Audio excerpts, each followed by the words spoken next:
if I go to jail, I can't train for my ultra, right? Well, hey, y'all. Thanks for getting back here on Momma Runs an Ultra. I'm a runner on the downhill side of my 50s who decided to sign up for my first ultra marathon.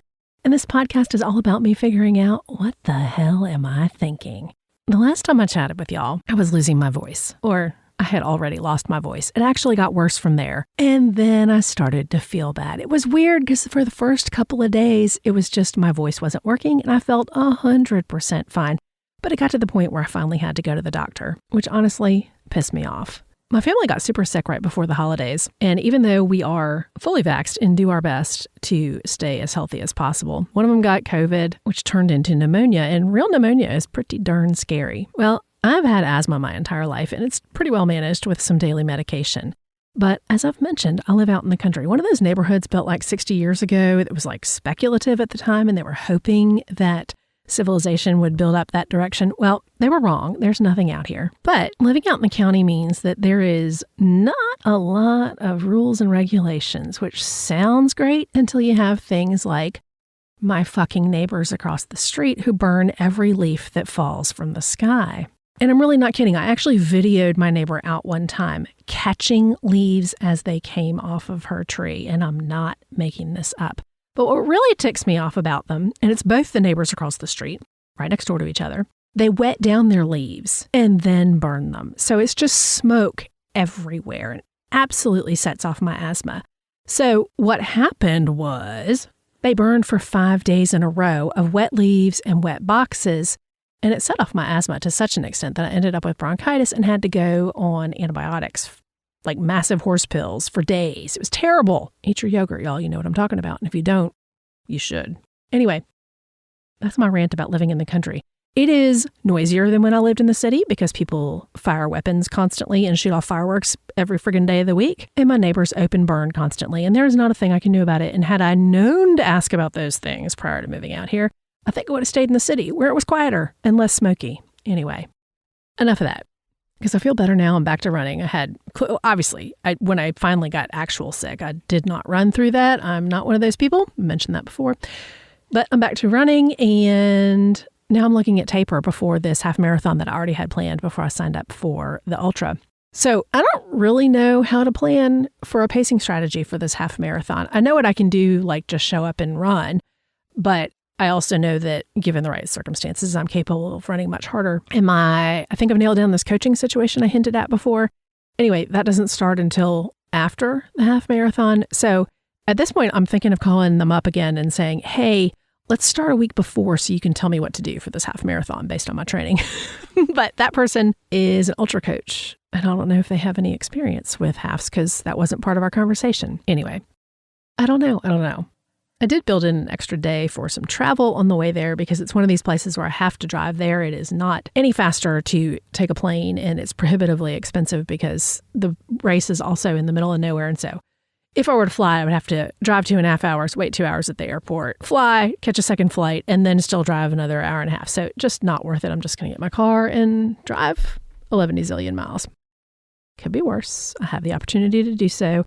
I will double up on some work the day before I leave, so I get that extra day to drive. But now that I've kind of put it out there that I'm training for this first ultra marathon, my social media, which I hate social media, but I do occasionally get sucked into it. Woo, boy, do I have some weird stuff coming through my feed now. But one of the things that being sick got me thinking about was the role of sleep in recovery. And I'm one of those people who I can fall asleep anywhere, but my quality of sleep is terrible, notoriously terrible. I have never been a good sleeper. Like even as a little kid, I wake up a million times in the middle of the night. I cannot stay asleep. And sometimes it's because my brain is going, if you haven't figured it out so far, ADHD right here. And that stays when I'm asleep as well. But even when I'm exhausted, sometimes I can't fall asleep. Or I do fall asleep and then I wake up 2 hours later, like wide awake. Clearly 2 hours is not enough sleep. So when I read all this research that's like, yes, you should be getting 9 hours of sleep as an endurance athlete, I'm like, I don't think I've gotten more than 6 hours of sleep ever in my whole life. I would love to. That would be amazing. But a lot of the tips that are out there about it are things that just don't work for me, particularly the one that's like, make your room really cold. The worst thing for me is when a room is really cold, I can't sleep at all. And I have terrible nightmares if I do fall asleep.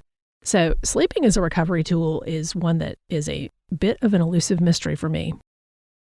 I've done all the environmental stuff, like I don't do any screens for 3 hours before bed. I don't have any lights on in my room.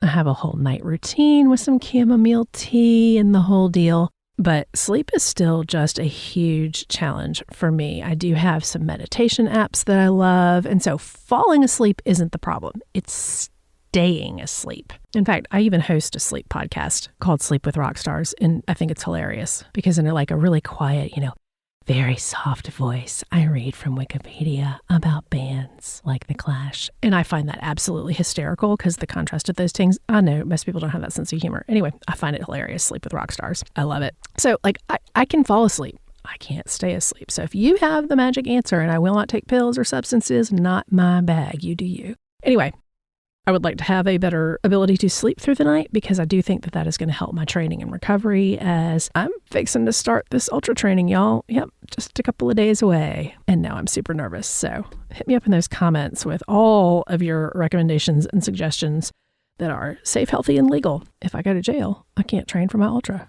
right? Priorities. Oh, man. Anyway, I sure appreciate y'all being here. I love the feedback that I've gotten, particularly through Instagram, which has been interesting because I hate Instagram, but thanks for commenting. Anyway, if you would comment within YouTube or Spotify or even in the main comments on Apple Podcasts, that would be way better because one, it helps the whole algorithm game they make us play, but two, it would help me stay off social media. That would be amazing. I'm glad to be back at it, glad to be running, and I will let y'all know afterwards how this half marathon goes, because right now, I have no idea what I'm going to be doing. I mean, some left, right, repeat, but beyond that, no clue, no idea, fingers crossed, because I don't even have a plan, so I don't even know how to aim for it. So, advice? Sure, send it my way.